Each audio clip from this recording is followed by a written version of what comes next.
Bueno, amigos, muchas gracias por estar en esta conferencia que se da en el marco de los Jueves Científicos, que es una tradición en la Facultad de Ciencias de la Universidad Nacional de Ingeniería.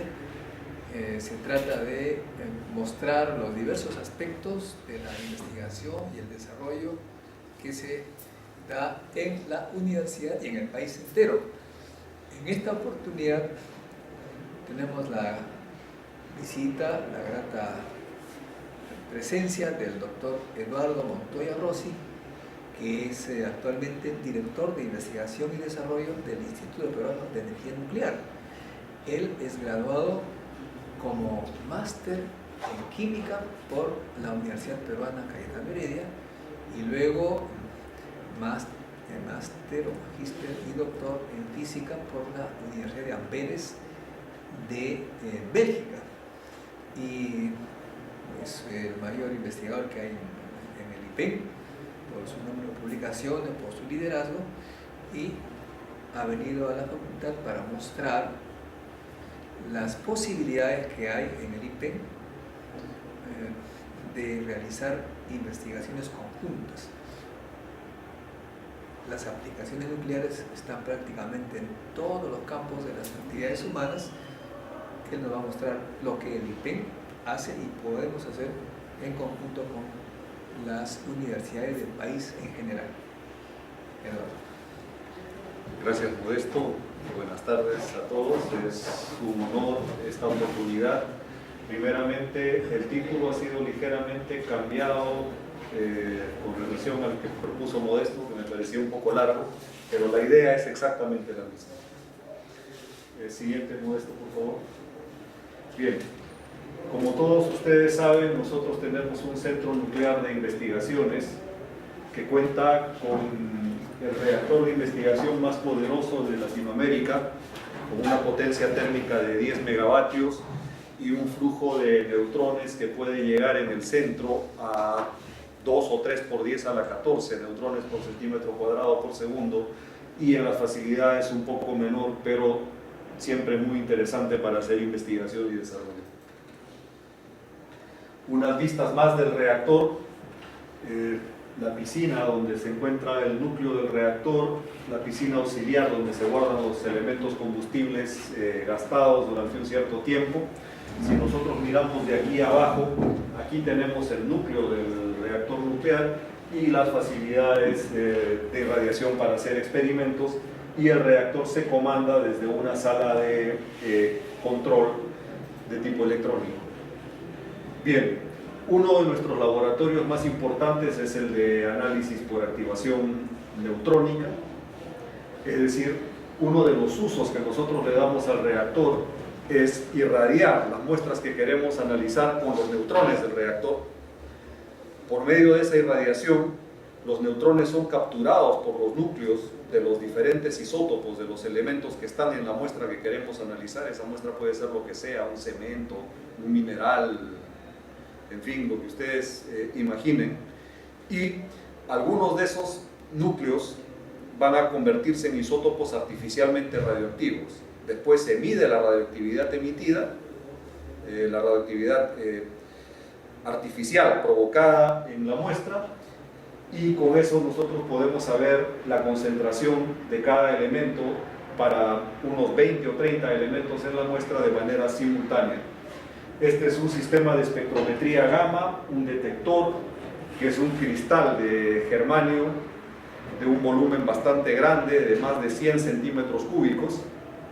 Es una especie de diodo gigante polarizado inversamente con una tensión del orden de 4000 voltios, de tal manera que cuando una radiación deposita energía durante un tiempo muy breve hay un pulso de corriente eléctrica. Ese pulso es proporcional a la energía depositada por la radiación, y eso es capturado por un analizador de altura de pulsos y registrado y presentado en la computadora.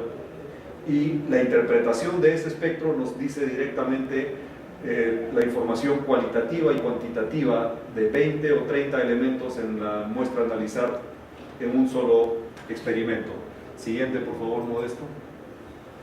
También tenemos un laboratorio de fluorescencia de rayos X que se aplica para estudios en arqueología y en medio ambiente. Tenemos varios sistemas, un sistema con fuente radioisotópica, un sistema de reflexión total que se utiliza para análisis de muestras ambientales y un ejemplo de un espectro que corresponde a un trabajo de investigación sobre la composición, especialmente la relación de estroncio y calcio en huesos de cadáveres pertenecientes a pobladores de la época precolombina, que nos permite averiguar qué tipo de dieta tenían. Por la relación alta de estroncio a calcio, relativamente alta, los especialistas en medicina y en antropología médica han llegado a determinar que la dieta de los pobladores cuyos huesos fueron examinados en este proyecto era principalmente carnívora. Siguiente. También tenemos un difractómetro de neutrones que en estos momentos y desde largo tiempo todavía se encuentra en etapa de desarrollo, ya que es un equipo que está siendo hecho aquí. Si bien se ha logrado tomar algunos difractogramas, todavía falta camino por recorrer para tenerlo plenamente disponible. Siguiente, por favor, Modesto. Esta es una foto antigua de una facilidad que sí está funcionando bien, pero que a mí me gusta mucho porque podría mostrar la utilidad de una técnica que no se está explotando, y es la neutrografía. Como ustedes pueden ver, el objeto de estudio es una válvula de gas doméstico, y esta es una radiografía común con rayos X. Y ustedes pueden ver que en la radiografía común los rayos X son tan intensamente dispersados por las partes metálicas de la válvula que se observa muy poco de la estructura. En cambio, si la imagen se toma con neutrones, y esto ha sido hecho en el reactor nuclear, en el centro nuclear en Warangal, ustedes pueden ver que se pueden ver partes no metálicas con mucha nitidez. Así que en realidad no es que la neutrografía sea mejor ni peor que la radiografía común, creo que ustedes pueden ver que son complementarias. Y esta es una herramienta que está disponible para estudiantes, tesistas o investigadores que necesiten alguna información especial de partes no metálicas dentro de piezas metálicas, por ejemplo. Siguiente.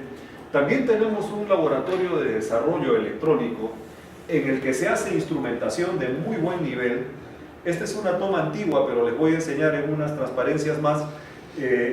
Actualmente estamos haciendo instrumentos bastante sofisticados ya con tecnología de montaje en superficie.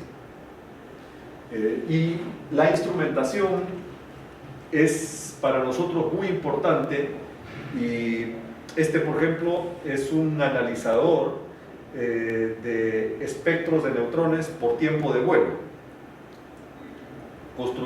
diseñado y construido totalmente en el Perú, y que por lo tanto se puede reparar y mejorar cuando uno quiera, no dependemos de tecnología extranjera. Siguiente, Modesto, por favor. Tenemos un pequeño taller de desarrollo mecánico, no es nuestro punto más fuerte, probablemente la Universidad de Ingeniería tiene facilidades mucho mejores, pero aún así existe la oportunidad de cooperar de manera mutua. Y bueno, hay un torno de control numérico. Este es un sistema neumático de envío de muestras que ha sido completamente diseñado y construido en el IPEC. Por supuesto, algunos componentes se han comprado, pero toda esta pieza, por ejemplo, se ha maquinado en el mismo IPEC. Siguiente, Modesto. Y quisiera mencionarles algunos de los proyectos luego de haber mostrado las facilidades. El primero tiene que ver con el análisis por activación de muestras de cerámicos arqueológicos enteros. Estas son fotografías de cerámico Pochica. En tamaño real, probablemente tienen un diámetro de ferret del orden de 50 o 60 centímetros. Son piezas bastante grandes y, como ustedes pueden ver, son bastante asimétricas. El Perú tiene una riqueza del orden de cerca de 100.000 piezas enteras, de las cuales 60.000 aproximadamente están en el Museo Larco Herrera. El problema con estas piezas es que muchas pertenecen a excavaciones muy tempranas, cuando la arqueología todavía no era una ciencia rigurosa, y no están contextualizadas, entonces se ha perdido mucha de la información.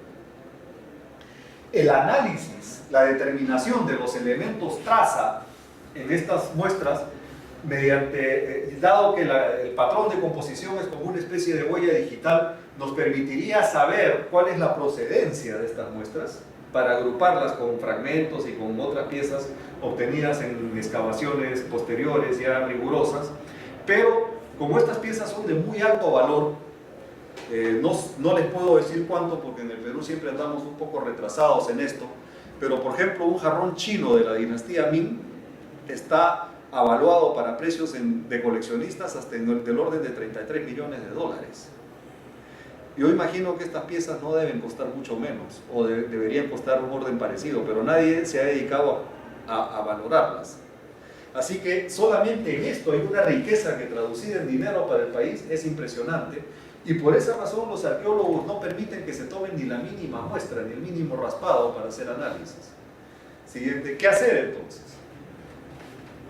Nosotros, en un proyecto financiado por Naciones Unidas, que constituye la tesis doctoral de una de nuestras colegas, doctora que se debe graduar como doctora de química por la Universidad de San Marcos pronto, ideamos lo siguiente. Supongamos que este fuera el original que queremos analizar. Como tenemos muy buenos artesanos en Perú y muy buenos falsificadores, nosotros podemos preparar una réplica que dentro de una cierta tolerancia tenga la misma forma, el mismo tamaño y el mismo peso, y hasta el mismo espesor de pared de la cerámica. Ahora, nosotros no podemos tomar ni una muestra del original, pero de la réplica, que por supuesto tiene otra composición porque es fabricada con arcilla moderna, pero tiene los mismos elementos, eso sí, aunque en diferentes proporciones. De esta réplica sí podemos tomar muestras de diferentes puntos, siguiente por favor, y hacer un compósito, y al analizar ese compósito mediante activación neutrónica, que es un método muy exacto y muy confiable, podemos conocer con exactitud la composición de la réplica. Y la idea es, esta réplica la usamos como estándar de comparación, contra el cual haremos, valga la redundancia, la comparación de la radioactividad inducida en el original mediante análisis por activación neutrónica. ¿Qué ganamos con esto? Solucionamos un problema matemático muy grande. Muchos países, en este proyecto han participado 15 países, entre ellos Estados Unidos, grupos de investigación de Estados Unidos, Rusia, la India, Holanda, Japón, China. La mayoría de los investigadores ha tratado de usar monitores pequeños, puntuales, pequeños alambritos, pequeños discos metálicos, y luego hacer correcciones matemáticas muy complicadas de todos los efectos que hay: atenuación de la radiación de neutrones por la propia muestra, atenuación de la radiación gamma, la eficiencia de la medición de la radiactividad inducida. Son correcciones bien complicadas, y eso hace que aunque la computadora pueda hacer los cálculos muy rápido por Monte Carlo o por un método que se prefiera, siempre va a haber una incertidumbre alta. Con esto, la siguiente por favor, Modesto. ¿Qué es lo que ganamos? Nosotros en una facilidad rotatoria irradiamos. Esta es una prueba donde se usaron dos réplicas, por supuesto ninguna original, una prueba de validación del método, pero suponiendo que una sea la muestra y otra sea la réplica, nosotros irradiamos ambos objetos con el mismo flujo de neutrones de manera simultánea, de tal manera que, por complicadas que sean las correcciones matemáticas debidas al autoblindaje de neutrones y a otros factores y a factores geométricos, los factores de corrección se van a cancelar. Ahí está la idea de usar réplicas como estándares. Y luego, de manera muy sencilla, se mide de la misma manera la réplica, que es el comparador, el estándar, y después el original, y del procesamiento de los datos se puede concluir con gran exactitud los resultados para una cerámica entera. Este trabajo es probablemente el más ambicioso que hemos hecho. Si podemos tener la siguiente, Modesto.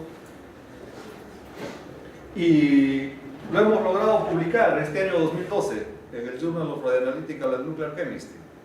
Y tenemos otra publicación en preparación, y estamos muy contentos porque nuestros resultados han superado las expectativas en cuanto a parámetros de calidad, precisión, veracidad, repetibilidad, etc. Y creo que vamos a lograr una buena tesis, y este método debe ser muy útil para ayudar a poner en valor el patrimonio cultural peruano en cuanto a la cerámica arqueológica. Quisiera hablarles ahora de un proyecto diferente que podría ser interesante para los químicos, y es el de preparación de materiales de referencia. Ustedes saben que aquí en el Perú hace mucha falta una institución, debería ser Indecopi probablemente, pero que se dedique a cultivar en serio la metrología química. Los materiales de referencia tienen un valor comercial alto. Por ejemplo, estas son botellas del orden de medio litro, 400 mililitros en realidad, de agua que ha sido acidificada con ácidos ultrapuros de manera controlada, y ha sido analizada no solo en nuestro laboratorio, sino en algunos laboratorios avanzados de Europa y de Estados Unidos.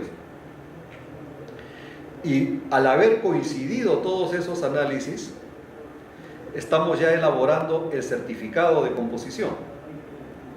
¿Para qué sirven estas muestras de agua? Para que un laboratorio cualquiera que hace análisis ambientales vea si está dando los resultados correctos en sus métodos, cualquiera sea el método que utilice. Por esta razón, si esto se comercializa por una botella de medio litro de agua certificada, uno termina pagando a veces 2.000 soles o 3.000 soles. Uno no está pagando el agua y está pagando el certificado de concentraciones.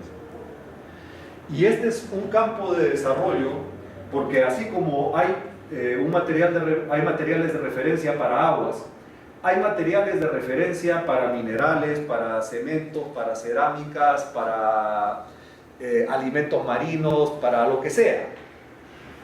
Todos esos materiales, si se quieren comprar del extranjero, ustedes entran al internet, entran a la página del NIST o entran a la página del Organismo Europeo de Certificación y de otras compañías, y encuentran la variedad que quieran. Vean los precios. Entonces es importante desarrollar. Esta es la primera experiencia que estamos haciendo también con financiamiento de Naciones Unidas, y es en agua por el momento, pero es una línea interesante de investigar, porque aquí pueden participar laboratorios diferentes que cultivan diferentes técnicas analíticas, tanto físicas como químicas. Siguiente, Modesto. Este es un proyecto que todavía me gusta más que los anteriores, porque lo estamos haciendo en conjunto con esta universidad, con el profesor Adolfo La Rosa Toro y con la profesora Lucy Coria, y también con Pilar, y también con la Universidad de San Marcos, con el profesor Américo Juno. ¿De qué trata este proyecto que está financiado por CONCITEC? Ustedes pueden ver acá en protoboard un circuito que parece bastante intimidante, pero lo que hemos construido es un potenciostato totalmente controlado, primero por un microcontrolador, que no es otra cosa que un Arduino, que es un producto bastante popular ahora, y controlado por computadora. Este es el prototipo ya ensamblado con una tarjeta de montaje en superficie. Todo esto se reduce a esto, que está colocado con un shield, con un sello sobre el Arduino, y el profesor Adolfo La Rosa Toro Luz y Coria les pueden mostrar en el laboratorio de electroquímica en el cuarto piso ya el prototipo instalado y que está en uso para hacer monitoreo de metales pesados en agua. Ahora, esta es una parte del proyecto y la UNI y San Marcos están participando desarrollando algunos sensores para ciertos metales específicos. Pero el prototipo final, el que va a ir en el río, va a ser un prototipo totalmente autónomo, alimentado por baterías que se carguen mediante paneles solares y que va a tener un teléfono, un chip de telefonía celular y va a mandar los resultados automáticamente a una computadora remota que puede estar acá o en cualquier otra ciudad. Ese es el compromiso del proyecto con Concitec. Y eso solo es un primer paso, porque luego se pueden hacer monitores para medir otras cosas. Por ejemplo, el CENAMI nos está pidiendo monitores para medir radiación ultravioleta. Cayetano Heredia nos está pidiendo monitores para medir partículas beta de alta energía. En el caso de la radiación ultravioleta, se puede hacer medidores también con este chip de telefonía celular de bajo costo que se puedan poner en cantidad y se puede hacer mapeos de la radiación ultravioleta en diferentes sitios del Perú, que es algo que CENAMI está tratando de investigar. Y este potenciostato es muy barato en piezas. El costo de todos los componentes, así a todo costo, está del orden de 300 soles en partes. Por supuesto, hay un costo grande involucrado en el desarrollo, en los salarios de los investigadores que hemos venido participando, pero esa es tecnología que queda para el país. Siguiente, Modesto, por favor. Aquí podemos, este es el prototipo. Ustedes van a ver esto en el laboratorio de Adolfo La Rosa. Es el potenciostato. Aquí ya ensamblado con su fuente de alimentación, es el modelo de laboratorio, por supuesto, que no tiene chip de telefonía celular. Estas son señales de osciloscopio de la onda de excitación electroquímica, una onda cuadrada sobre una rampa en escalera, y estas son las respuestas del electrodo, que es algo que a veces solo se ve en los libros, pero aquí tenemos estos dos conectores con los cuales podemos tomar las señales de salida, tanto de la excitación como de la respuesta del electrodo, la celda de 3 electrodos, que también es bastante simple, y tomar los gráficos en el osciloscopio. Así que este equipo, aparte de tener una utilidad para análisis, tiene una utilidad grande como instrumento didáctico. Y al ser de bajo costo, nuestra propuesta es que debería permitir que en vez que haya un solo potenciostato que cuesta varios miles de dólares y que todos los estudiantes tratan de ver algo en una práctica, cada 2 estudiantes debería poder tener uno y con una laptop que podría ser de los mismos estudiantes, hacer las prácticas de electroquímica de esta manera. Ahora, ¿qué les quiero decir con esto? No piensen solamente en el potenciostato, piensen en la línea de una instrumentación científica de propósito específico, de bajo costo, que siguiendo las ideas de François Piuzzi nosotros llamamos instrumentación científica alternativa, que es instrumentación científica hecha en casa, ajustada a las necesidades de nuestros trabajos de investigación o académicos, y que tiene costos menores y que además al ser hecha aquí puede ser reparada, modificada por nosotros mismos. Siguiente. Por ejemplo, también hemos construido un espectrómetro de partículas alfa de alta resolución y bajo costo. Aquí tenemos señales para una fuente patrón que tiene uranio 235, plutonio 239 y americio 241.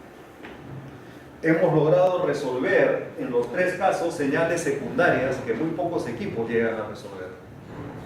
Y el equipo es muy simple. El sensor es un diodo PIN, un diodo PIN, P intrínseco N, que es la parte más cara porque ese sensor tiene que ser desnudo, no puede tener una capa de vidrio, nada, porque si no frenaría las partículas alfa.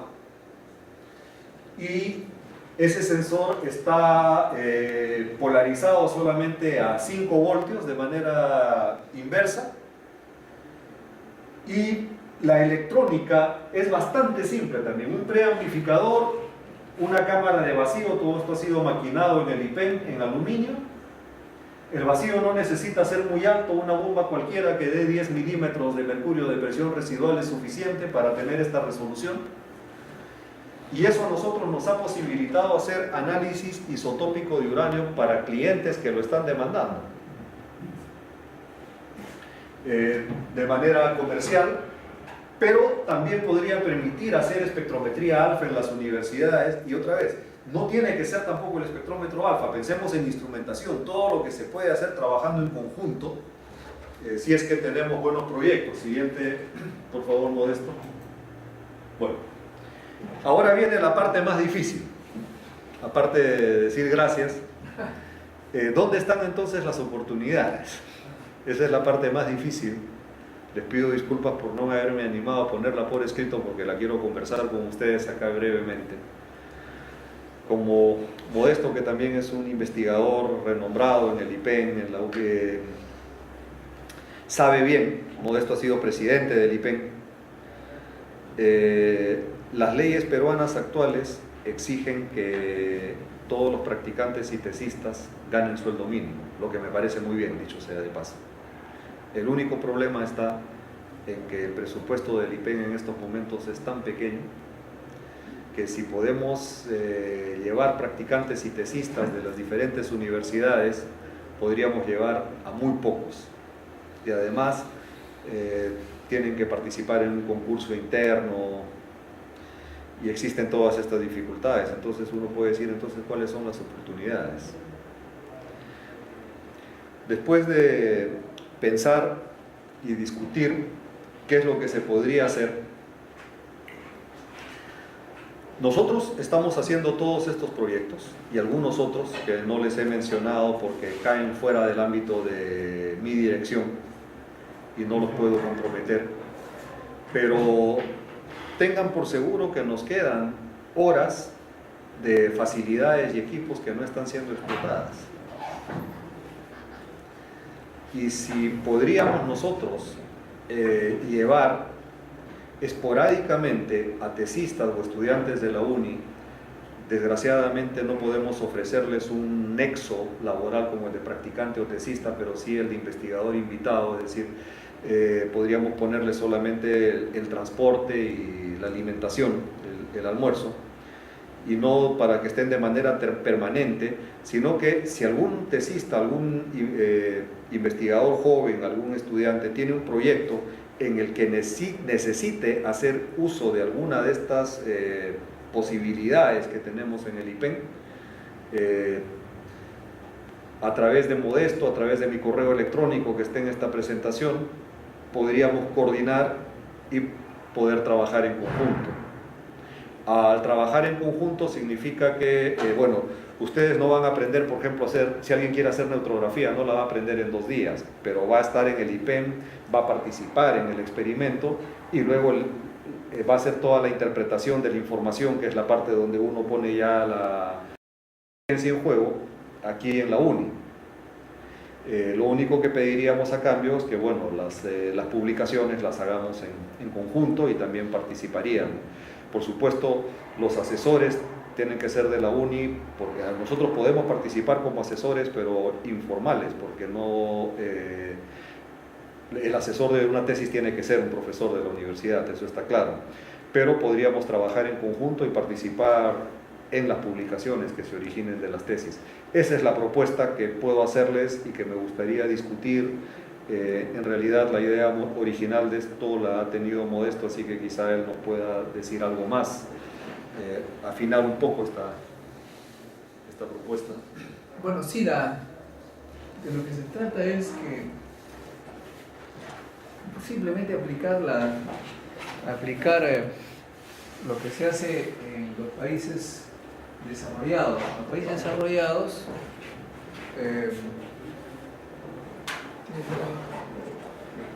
los países desarrollados existen los que se llaman los laboratorios nacionales. En Estados Unidos, por ejemplo, hay unos 7 más o menos laboratorios nacionales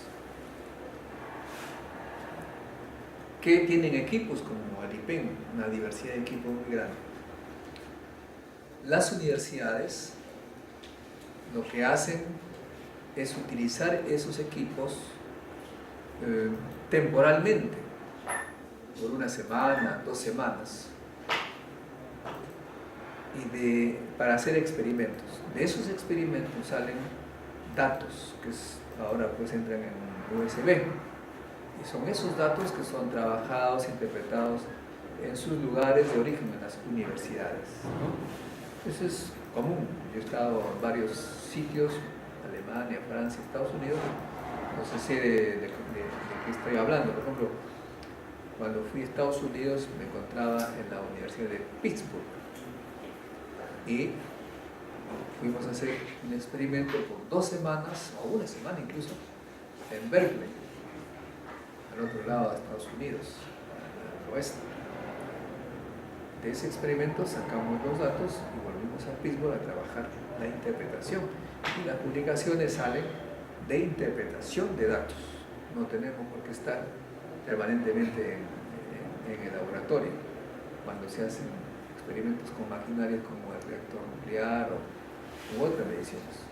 Entonces, eso permite que las universidades norteamericanas no necesiten grandes equipos, grandes instalaciones, grandes gastos. Lo que necesitan son cerebros y, claro, un pequeño taller para preparar las muestras. Una muestra significa material. Aquí Eduardo ha mostrado un huaco cuando está en Guarangal, está en Caral, se saca el huaco y se hace la irradiación una semana, ¿no? ¿Qué semana? Un día en el reactor, se sacan los datos y luego pues se lleva esos datos a la universidad, pues a Trujillo, Ayacucho, y ahí se interpreta. Nosotros, la UNI, estamos a 40 minutos de Warangal. Podemos hacer experimentos durante 1 semana, 2 semanas y trabajar los datos en la universidad con las computadoras de la universidad y realizar tesis. Esa es la forma como se trabaja en cualquier parte del mundo. Y eso es lo que venimos a proponer en este conversatorio que ha comenzado con Eduardo, pero van a venir también otros investigadores de otras disciplinas para que los estudiantes de la UNI tengan oportunidad de hacer tesis en laboratorios de importancia, que cuestan mucho dinero, que la universidad no los tiene, y además comunicarse con científicos expertos como Eduardo, que tiene un doctorado en estos temas, y que hay otros pues, ingenieros electrónicos, mecánicos, todo a disposición de los trabajos de tesis que pueda surgir. Esa es la propuesta que nosotros estamos trayendo. Acá tenemos a Julieta, por ejemplo, que es un ejemplo de lo que estamos hablando. Julieta es de un país hermano del sur, Arequipa, ¿no? Que vino a la universidad, al Instituto Peruano de Energía Nuclear, hizo una tesis de maestría y además su tesis ganó el concurso del año 2009 de la Asamblea Nacional de Rectores como la mejor tesis del año. No sé cuánto le habrán dado de plata, pero y ella no es del IPEC, era de Arequipa y ahora está acá en la Universidad de Ingeniería, no sé en qué situación. Estuvo terminando el doctorado. Además el doctorado en un concurso que ganó después de estar un poco en el IPEC, fue a Argentina, al mejor centro de formación en cuestiones nucleares de Bariloche. De modo que esa es una oportunidad para que los estudiantes de la UNI tengan también, igual que los arequipeños, no solamente. Perdón, disculpe. ¿Hizo un trabajo de nanomateriales de plata? ¿O me estoy confundiendo? ¿Sobre qué fue? Sí, nanopartículas de plata. ¿Nanopartículas de plata? Sí. ¿Usó nitrato de plata puro? ¿Lo compró? ¿Lo compraron Sí, de otro? sí, lo compraron. ¿De dónde adquirió? Claro. Ahí está. Merck. Es una coincidencia. La plata ha debido desarrollarse acá, no comprarlo de Merck. Claro, ese es un Es pendiente que muy tenemos. difícil obtener la plata en estado puro. Es muy difícil. Yo la felicito.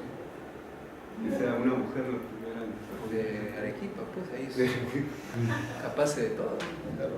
Es muy difícil encontrar en el Perú, muy poco. Yo tuve un profesor, el ingeniero Monge, Enrique Monge, que también estuvo en el liceo en una época, que me retó, ¿no?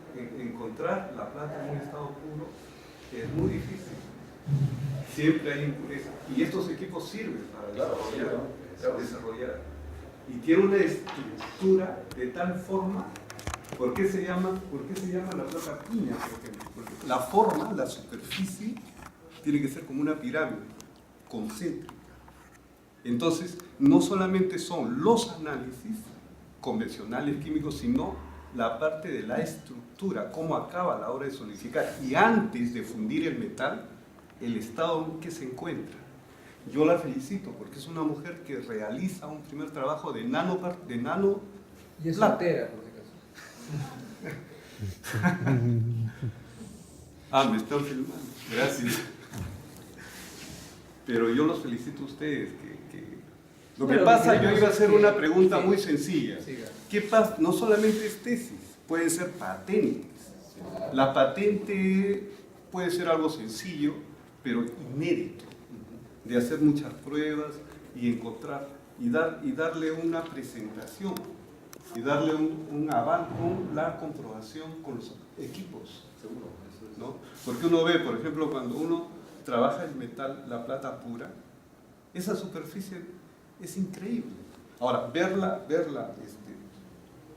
yo la veo, cuando la veo me quedo sorprendido, porque exactamente esa estructura se forma en un nivel de pureza, no en otro. A partir de ahí se hace el nitrato de plata puro y a partir del nitrato de plata puro se hacen nanopartículas. Nosotros ya entramos a la era de nanopartículas. Y yo estoy convencido de que tenemos que quitarnos de encima la mentalidad provinciana que muchas veces tenemos. Yo nací en Quito, y esa mentalidad provinciana consiste en decir, no, tengo que comprarlo del extranjero, yo no puedo hacer esto, no podemos hacer esto. Tenemos que hacerlo, estoy de acuerdo totalmente con el profesor, tenemos que hacerlo y podemos los hacerlo. precolombinos en metalurgia, no solamente en Huacos, sino hay metalurgia precolombina, aleaciones, trabajos que son increíbles. Recubrimientos metálicos. Hay un ejemplo que a mí me gusta mucho, y es que hace algunos años Argentina ha ganado una licitación internacional a las grandes potencias que fabrican reactores nucleares de investigación, y le ha vendido un reactor de investigación de 20 megavatios a Australia, después de ganar esa licitación internacional, donde han participado los grandes fabricantes tradicionales de reactores nucleares. Ahora, ¿cuándo empezó Argentina a aprender a fabricar reactores nucleares? Un poco antes de construir nuestro centro nuclear. Pero en esa época ya había países como Francia, Inglaterra y otros que fabricaban muy bien los reactores nucleares. Entonces, imagínense que a los argentinos les hubiesen dicho lo que nos dicen a nosotros. ¿Para qué van a reinventar la pólvora? ¿Para qué van a aprender a hacer reactores nucleares si hay tantos países que los hacen muy bien? Bueno, nosotros lo creemos y decimos, no, hay que comprarlo. Argentina no lo creyó, aprendió y después ahora le gana licitaciones internacionales a esos grandes países. Lo importante es tener personalidad, realizar nuestras pruebas, hacerlas, por más sencillas, humildes que sean, pero son nuestras. Y ahí es donde aparecen las cosas distintas, ¿no? Vamos viendo figuras distintas, estructuras distintas. Yo los felicito por todo el desarrollo que están haciendo. No solo una tesis, si alguien encuentra algo distinto al resto, ahí está el asunto. Muy bien. Pregunta, jóvenes. Es una oportunidad para, como dice Eduardo, no estar quejándonos que no hay equipo, que no hay materiales. Perú tiene laboratorios muy costosos, no necesariamente tienen que estar en la universidad. Eso es un ejemplo en el mundo entero que hay que aprovechar nosotros.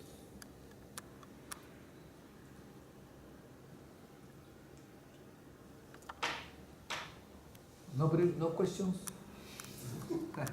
Doctor, Ahí está. primero para saludarle al doctor Montoya, buenas tardes. Doctor, aquí estuvimos en el laboratorio de, ¿se acuerda de San Borja? Donde hice mi tesis. Y a mí me interesa que la universidad interactúe con el IPEN. El problema de la carrera de física y en la especialidad de física nuclear es muy poco difundido, ¿no? Y como usted ve, no hay alumnos. Es el desinterés de los estudiantes o el desconocimiento muchas veces, ¿no? La potencialidad que tiene la carrera de física nuclear o la especialidad. ¿Por qué? Porque las principales autoridades, que son los decanos, en el caso de la UNI, por ejemplo, muy poco difunden, pues. Y como usted ve, la mayoría de jóvenes van por otras carreras, ¿no? O dentro de física se inclinan por otras especialidades, más no por física o por el área nuclear. Entonces, el hecho de que el IPEN interactúe con la universidad, yo creo que eso permitiría que la mayoría de jóvenes hagan su tesis, no solamente para la licenciatura, sino para la maestría y también para el doctorado, ¿no? Pero yo creo que también hay que ser críticos y autocríticos. Yo pienso que también hay que criticar, en este caso, a la dirección del IPEN, que muchas veces llegan al alto nivel, pero ahí quedan como administradores, pero no interactúan con las universidades. Y yo creo que esto lo están haciendo muy bien, en caso de ustedes, romper esa barrera, ¿no? De que una vez que llegan a la dirección, ahí se quedan como ejecutivos y no permiten que los estudiantes de las diversas universidades vayan a hacer sus prácticas o se difundan, ¿no? Yo creo que el primer paso sería difundir la potencialidad que tiene, en este caso, Warangal, para hacer investigación, no solamente en la especialidad de física, sino en biología, en química. Es un espectro bastante grande, ¿no?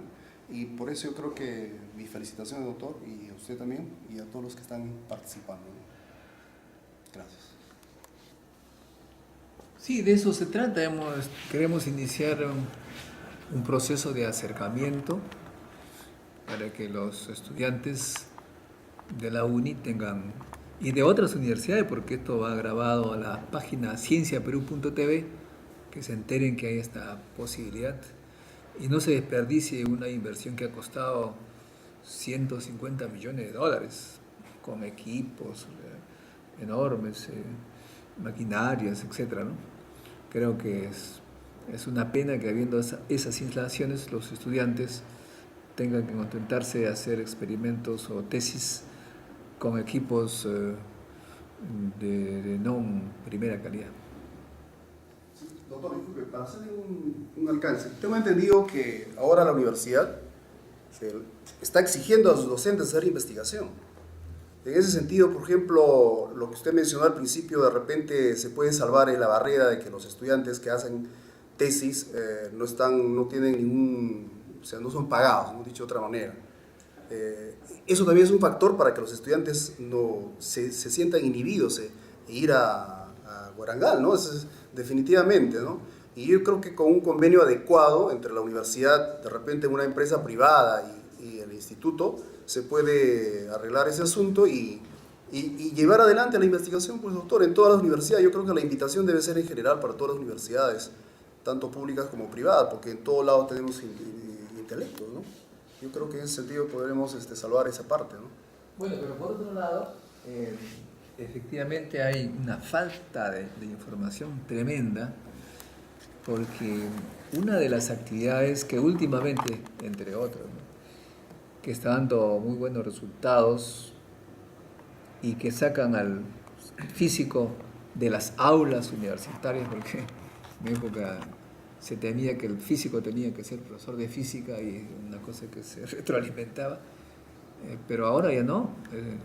Nosotros tenemos una maestría en física médica, UNI, con IPEN, y estos, que toma 2 años de hacer este curso, esta maestría, han salido personas que ahora están manejando maquinaria de última generación, aceleradores, fuentes de electrones, fuentes rayo gamma, calculando dosis, interacción de radiación con la materia, y están trabajando en centros médicos, en E-Salud, en Arequipa. Ahora dicen que una de las más modernas instalaciones de física médica está en Trujillo, y se requiere físicos médicos. Físicos son en realidad, son físicos que tienen unos cuantos cursos de interacción de la radiación con la materia, que tienen, además de estar enseñando en una universidad, un trabajo en un laboratorio. Creo que es una cosa de mucha importancia, y gracias por sus palabras, porque este es el inicio de todo un proceso de acercamiento a la universidad peruana en general, y en este caso particular a la UNI.